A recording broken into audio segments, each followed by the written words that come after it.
పేదల పట్వారి రాములు గారి సంస్మరణ జరుపుతున్నటువంటి కుటుంబ సభ్యులకు, బంధుమిత్రులకు, తర్వాత కుల అసమానత నిర్మూలన పోరాట సమితి వాళ్ళకు, చాలా ఆర్గనైజేషన్స్ ఉన్నాయి, ఆర్గనైజేషన్స్ వాళ్ళకు, పార్టీల వాళ్ళు వచ్చారు, వాళ్ళందరికీ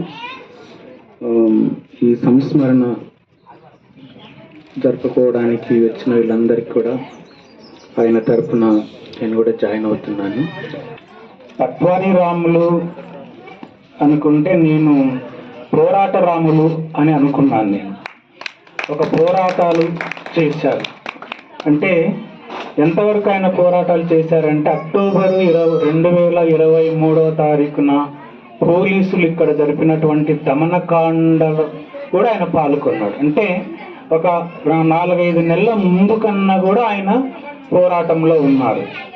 ఈ పాంప్లెట్ చదివిన తర్వాత ఈ పోరాటాలు అంటే పోరాట రాములు అని ఎందుకు అంటున్నాను అంటే ఆ వ్యక్తి యొక్క వ్యక్తిత్వం చాలా ఇంపార్టెంట్. మనకు వ్యక్తిత్వం అనేది ఎలా వస్తుంది, ఆయన మొట్టమొదటి పోరాటం వాళ్ళ నాయనతోనే చేశాడు అన్నట్టు నాకు ఇక్కడ తెలిసింది. ఏంటంటే నువ్వు గొర్రెలు కాసుకుంటే బాగుంటుంది కదా, మనకు గొర్రెలు వస్తాయి, మామూలుగా చేసుకోవచ్చు మనం, కానీ ఆయన అట్లా అనుకోలేదు, చదువుకోవాలి అని అనుకున్నాడు.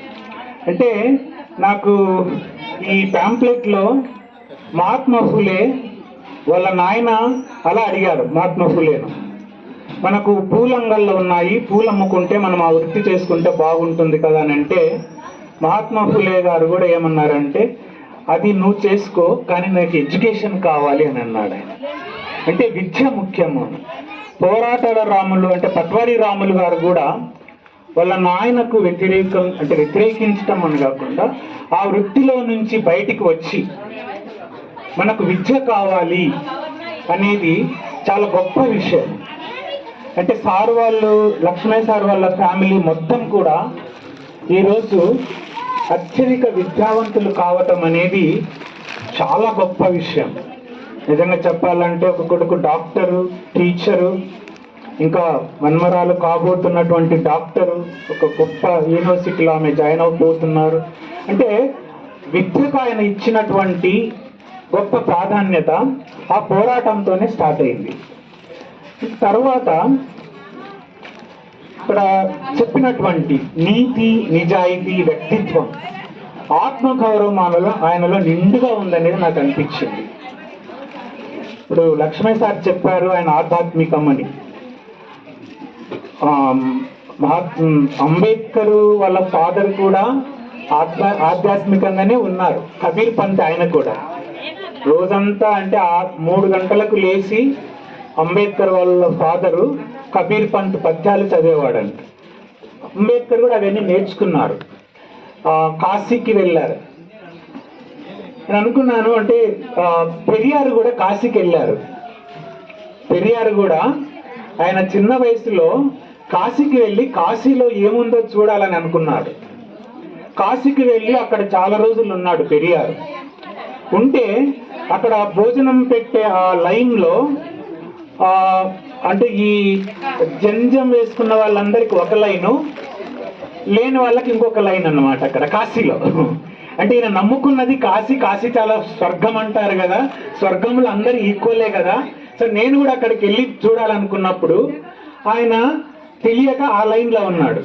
ఆ లైన్లో ఉంటే భోజనం అనుకున్నప్పుడు నీకు జంజం ఉందా, ఎందుకు ఈ లైన్లో ఉన్నావు, నీకు ఈ లైన్లో ఉండాలంటే జంజం ఉండాలి కదా, నీకుందా అని అన్నాడు. అదేంటి అని అన్నాడంట ఆయన. అంటే ఉంటేనే ఈ లైన్లో ఉండాలి, లేకుంటే నువ్వు ఆ డిస్క్రిమినేషన్ ఆయన చూసి నెక్స్ట్ డే ఆయన కాశీని వదిలేసి వచ్చేసాడు. ఆయన ఆధ్యాత్మికంలో ఉన్నప్పటికీ కూడా ఆయన ఉన్నలో ఉన్నటువంటి ఒక తాత్వికత, అంటే తాత్వికత కోసం ఆధ్యాత్మికం ఒక్కోసారి అవసరమవుతుంది. అంటే ఒక వ్యక్తిలో ఉన్నటువంటి వ్యక్తిత్వము, నీతి, నిజాయితీ అనేది ఎట్లా ఉంటుంది అనేది ఆ రోజు ఆ ఎడ్యుకేషన్ చేసుకొని అదే ఎడ్యుకేషన్ తన పిల్లలకు కావాలి, తన పిల్లలకే కాదు తన అన్నలకు, తమ్ముళ్ళకు కూడా కావాలి, వాళ్ళ పిల్లలకు కూడా కావాలి.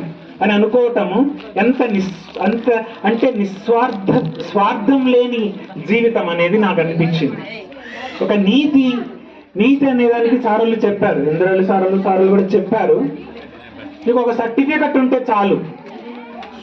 అంటే ఆ సర్టిఫికెట్, చాలా మంది సర్టిఫికెట్ తెచ్చుకొని జాబ్, ఈరోజు ఆయన ఆ సర్టిఫికెట్ కింద తెచ్చుకొని ఉండింటే ఈరోజు ఆయన ఒక డిప్యూటీ తహసీల్దార్ గానో లేకుంటే అసిస్టెంట్ కలెక్టర్ గానో రిటైర్ అయ్యేవారు. నిజంగా ఆ రోజు ఆ సర్టిఫికెట్ ఉండింటే అంత గొప్పదే ఆ రోజు ఆ సర్టిఫికెట్. 5వ తరగతి సర్టిఫికెట్ అంటే ఆ రోజుల్లో డిప్యూటీ కలెక్టరుగా లేకుంటే డిప్యూటీ తహసీల్దార్ గానో రిటైర్ అయ్యేటటువంటి స్తోమత ఉన్నటువంటి వ్యక్తి. అది నిజాయితీ. ఆ నిజాయితీ అనేది చాలా ఇంపార్టెంట్. కులానికి ఎలా వ్యతిరేకంగా పోరాటాలు చేయాలి అనేటటువంటి దాంట్లో నిజంగా చాలా మంది అనుకుంటారు, మీ కొడుకు నక్సలైట్ అని ఒక సంతకం చెయ్యి వదిలేస్తామంటే, అంటే ఒక నిజాయితీ, నిబద్ధత, ఒక వ్యక్తిత్వాన్ని మనం గుర్తించాలనుకున్నప్పుడు చాలా మంది ఒక సర్టిఫికెట్ తెచ్చుకో నీకు బాగుంటుంది, లేకుంటే ఒక స్టేట్మెంట్ నీ కొడుకు నక్సలైట్ అని నువ్వు వెళ్ళిపోతావు అంటే, నా కొడుకుతో పాటు నేను జైలుకైనా వెళ్తాను కానీ నేను ఆ స్టేట్మెంట్ ఇవ్వనన్నాడు. అది ఒక నిజాయితీకి నిదర్శనం. వాళ్ళ నాయన చెప్పినట్టుగా ఒక గొర్రెల మేపుకొని ఉంటే కొన్ని వందల గొర్రెలు, లక్షల కోట్లు సంపాదించేవాడు. నిజంగా అలా అనుకునింటే, మహాత్మా ఫులే కూడా ఆ రోజు అలా అనుకొని ఇంటింటే, ఒక పూలు అమ్ముకుంటే బిజినెస్ పెట్టింటే ఆయన చాలా డబ్బులు సంపాదించేవాడు. కానీ ఇట్లా అనుకోలేదు ఆయన. పోరాట రాములు అలా, పట్వారీ రాములు అలా అనుకోలేదు. నాకు విద్య కావాలి, విద్యలో ఉన్నటువంటి ఆ లిబరేషన్, అంటే ఆ స్వేచ్ఛ, ఆ ఆత్మాభిమానం, ఆ నీతి నిబద్ధత అనేది ఆయన తెలుసుకున్నాడు. అందువల్ల మనము ఈరోజు స్మరించుకోవటం అంటే నిజంగా ఆ విలువలు మనము నేర్చుకోవాలి. ఒక నీతి అనేది చాలా ఇంపార్టెంట్. మనిషికి అదే వ్యక్తిత్వం. ఈరోజు పోరాట రాములు మన దగ్గర లేకపోవచ్చు, కానీ ఆయన వ్యక్తిత్వంతో కలిగినటువంటి వ్యక్తులు నేను చూసాను. లక్ష్మయ్య సార్ను నేను గత 15 ఏళ్ల నుంచి చూస్తున్నాను, దగ్గరగా చూస్తున్నాను. ఎంతో నిబద్ధతో అంటే ఆయన అంబేద్కరు, పులే, పెరియారు, మార్క్సిజాన్ని, ఒక మావోయిజాన్ని అన్ని కలుపుకొని దళిత బహుజనుల కోసం ఆయన చేస్తున్నటువంటి పోరాటం. ఆయనే చెప్పాడు, 50 కుల దురహంకార హత్యలు జరిగాయి తెలంగాణ వచ్చిన తర్వాత. ఆ 50 కుల దురహంకారుల హత్యలకు ఆయన సంస్మరణ సభ జరిపారు. కానీ ఈరోజు నా తండ్రి సంస్మరణ జరుపుకుంటున్నానని ఆయన చాలా ఆవేదనతో చెప్పాడు. అది ఆవేదన కాదు, కానీ ఒక పోరాటంలో వచ్చినటువంటి ఒకటి అనుకోవాలి మనం. అంటే నిజంగా అంతమంది సంస్మరణ ఆయన జరిపి ఈరోజు తన తండ్రి ఒక పోరాటంలోనే నిజంగానే ఈ కాలుష్యం అనేది ఎలా ఎంత 23 అక్టోబర్లో జరిగినటువంటి ఆ దమనకాండ ఆయన చూశారు. ప్రజల్ని ఎలా కొట్టారు, తన కొడుకును ఎలా జైలుకు పంపారు, అప్పుడు అలా చేశారు, ఇప్పుడు అలా చేశారు. ప్రజల కోసం పోరాడుతున్నటువంటి తన కుటుంబాన్ని, కొడుకులను ఎలా చేస్తున్నారని ఆయన చాలా ఆవేదన చెంది, కానీ ఎప్పుడు కూడా వాళ్ళను విత్డ్రా చేసుకోమలేదు. ఆ విలువలను మనము తీసుకువెళ్ళాలని లక్ష్మయ్య సారు దానికి నిలువెత్తు నిదర్శనం. కుల సమానత నిర్మూలన పోరాటం, uncompromising struggle that is leading Lakshmaiah sir. Uncompromising. ఆయన పట్వారీ రాములు గారు కూడా అన్కాంప్రమైజింగ్ ఎలా ఉన్నారు. చాలా సార్లు మా అన్న చెప్పేవాడు, ఇట్లా పట్వారీ రాములు అంటే ఆయన సర్వే చేస్తే ఎవరు కూడా ఇక ఏమాత్రం వంక పెట్టే అవకాశం లేకుండా సర్వే చేస్తాడు. అది ఇక్కడే కన్నూరులో హెడ్ టీచర్గా పనిచేసిండు ఆయన, రెహమాన్ సార్ అని. చాలాసార్లు సందర్భం వచ్చేటప్పుడు మాట్లాడేవాడు.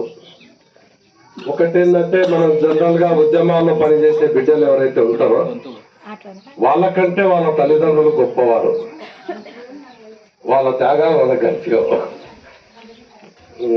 అదేవిధంగా ఎన్ని కష్టాలు వాళ్ళు అనుభవించారంటే మనం ఊహించలేము. ఒక మనిషి అమరుడైతే ఈ సమాజం గురించి, ఈ వ్యవస్థలో ఉన్న అనేక అంశాల గురించి తాను ఒక అభిప్రాయానికి వచ్చి ఉండింటాడు. కాబట్టి ఈ సమాజంలో ఇంత దుర్మార్గం ఉంది, దీన్ని పోగొట్టాలనే వాడు స్వచ్ఛందంగా ముందుకొచ్చి అమరుడు అవుతాడు. కానీ ఆ అమరుల్ని కన్నా తల్లిదండ్రులు నా పిల్లలు చేస్తున్న పని మంచిది, ఈ సమాజానికి పనికొచ్చే పని చేస్తున్నారు అని ఏ త్యాగాలు అయితే చేస్తా ఉన్నారో ఆ త్యాగాల్ని మనం చాలా సందర్భాల్లో స్మరించుకునే పరిస్థితి ఉండదు. ఇట్లా రాములు గారు స్వతహాగానే ఈ అనేక గ్రామాల్లో ఒక పట్వారిగా పనిచేస్తూ ప్రజల పట్వారిగా పేరు పొందడము, అదేవిధంగా తన కుమారుడు ప్రజల కొరకు పనిచేస్తా ఉంటే సాధారణ దాన్ని ఆపకుండా నీవు దీన్ని ఆపండి అని అనకుండా ఏదో మేరకు ప్రోత్సహించి దాని కొరకు తాను కష్టాలు అనుభవించడం, దాని కొరకు తాను జైలుకి పోవడం అనేది మనం గుర్తు పెట్టుకుంటే రేపు ఇక్కడ మనకు జరుగుతున్న అనేక అంశాల్లో మనం ఎట్లా ఉండాలో ఆలోచన చేయాల్సిన పరిస్థితి. మీ ఉద్యమం అంటే మీరు రాకండి అన్నారు అనేది, అంటే ఒక ఉద్యమాన్ని చాలా ఎత్తుగడలుగా చాలా ప్లానుడ్గా చెడగొట్టే శక్తులు ఏదైతే ఉన్నారో గ్రామ స్థాయి నుంచి రాష్ట్ర స్థాయి వరకు వాళ్ళు అప్పర్ హ్యాండ్ గా ఉంటున్నారు. అది చాలా అనుభవాల్లో మనకు తెలుస్తూ ఉంది. అంటే ఒక వ్యవస్థను నిర్మాణం ఎట్లా చేస్తున్నారంటే మన మధ్యలో మనకే వానికి వ్యతిరేకంగా ఈయనకి వ్యతిరేకంగా అని ఒకటి తీసుకొని వచ్చి ఒక స్వార్థపూరితమైన సమాజాన్ని నిర్మిస్తా ఉన్నారు. అటువంటి ఒక స్వార్థపూరితమైన సమాజ నిర్మాణంలో భాగంగానే ఈ రోజు విత్తనాల ఫ్యాక్టరీ కంటిన్యూ నడుస్తూ ఉంది. ఆ స్వార్థాన్ని కనుక మనం జయించగలిగితే ఈ యొక్క ప్లాట్ఫామ్ అనేది ఎట్లా ఉందో, ఒకరి మీద ఒకరికి దేశాలు ఎట్లా పెంచుతా ఉన్నారో, మన మధ్య వైవిధ్యాలు ఎట్లా పెంచుతా ఉన్నారో, ఈ వైవిధ్యాన్ని కనుక మనం కరెక్ట్ పరిష్కారం చేసుకోగలిగితే ఈ పార్టీకి విత్తనాల పరిశ్రమ అనేది రద్దయిపోయేది. ఇప్పటికైనా రాములు గారు చేసిన త్యాగము, ఈ ప్రజలు చేసిన పోరాటాన్ని మనం గుర్తు పెట్టుకొని అటువంటి ఒక నిస్వార్థంగా కింది వారిని పై వాళ్ళను కలుపుపోయే ఒక విధానాన్ని మనం కొనసాగించగలిగితే మనం రాములు గారి ఆశయాల్ని కొనసాగించిన వాళ్ళమైతూ అటువంటి సమాజ నిర్మాణం కొరకు రాములు గారి యొక్క అమరత్వము, ఆయన మరణం ఒక స్ఫూర్తిగా మనకు నిలబడాలని చెప్పి మనం దాన్ని కొనసాగించడం కొరకే ఆయనకు నివాళులు అర్పించాలని చెప్పి తెలియజేస్తూ ఈ అవకాశం ఇచ్చినందుకు ధన్యవాదాలు తెలియజేస్తా ఉన్నాము. ఎప్పుడు మీటింగ్ కానీ హైదరాబాద్కి వచ్చినప్పుడు గొంతు గుర్తుపట్టి పిలిచి మరి దగ్గరకు కూడా పెట్టుకొని మంచిగా మాట్లాడే వ్యక్తి మన రాములు గారు. సమాజంలో బతకాలంటే నీతి నిజాయితీ ఉండాలని ఏ తల్లిదండ్రులు పిల్లలకు చెప్పడం చాలా తక్కువ అయిపోయింది ఈ రోజులలో. అప్పటి రోజులలో అంత నిజాయితీగా పిల్లలను పెంచడం కానీ వాళ్ళ ఆయనతోని వాళ్ళ తమ్ములను కూడా మంచి క్రమశిక్షణ పెట్టుకొని వాళ్ళు తనతోని పాటుగా ఇతను ఎదుర్కొంటా వాళ్ళని కూడా ఎదిగేటట్టుగా చేసి, అంటే కుటుంబంలో ఒక పెద్ద వ్యక్తి మంచి వాళ్ళు అయితే మిగతా వాళ్ళు కూడా మంచి వాళ్ళు అవుతుంది అని ఇది మనం చూసిన తర్వాత అర్థమవుతుంది ఎవరికైనా కూడా. ఎందుకంటే వాళ్ళ కుటుంబం ఇప్పటికే వెళ్ళి ఒక 2 సంవత్సరాలు వెళ్ళి 3వ సంవత్సరం నేను చూడబట్టి వాళ్ళ కుటుంబంలో ఎవరు చూసినా చాలా గొప్ప వాళ్ళే కానీ వాళ్ళను చాలా గొప్ప మనసు, గొప్ప వాళ్ళు. అంత గొప్ప వాళ్ళు అయ్యడానికి కారణం మన రాము. వాళ్ళకు ఏదైతే సమాజంలో ఎట్లయితే ఉండాలో అవి నేర్పించి వాళ్ళను ఒక క్రమశిక్షణలో పెట్టి చదివిపించి వాళ్ళకు ఉద్యోగాలు ఉన్నాయి, వాళ్ళు మంచిగానే బతికేంత ఆస్తులు ఉన్నాయి, ఉద్యోగాలు ఉన్నాయి. మన లక్ష్మీ సార్ వరకు వచ్చే వరకు ఈ కంపెనీ గురించి మాట్లాడాల్సి వస్తుంది. ఎందుకంటే కంపెనీ ఇక్కడ పెట్టడం వల్ల ప్రజలకు చాలా నష్టం అని 10 మందికి 4-3 అన్నం పెట్టి నేను ఇంత చేసినానంటారు. కానీ ఏం ఆశించకుండా ఈ రోజున జాబు పొడగొట్టుకొని 2 ఆడపిల్లలు ఉన్నా కూడా మీకోసం పోరాడేటోళ్ళు కనబడతలేరా అని అంటే మీరు ఇంకా ఏ సమాజంలో ఉన్నారో ఇంకా ఎట్లా ఉన్నారో కూడా అర్థం చేసుకోవాల్సిన విషయం ప్రజలకు ఉన్నది. సార్కు జాబు పోయింది, ఈ కంపెనీ చేయబట్టి కన్న తండ్రి కూడా పోయింది.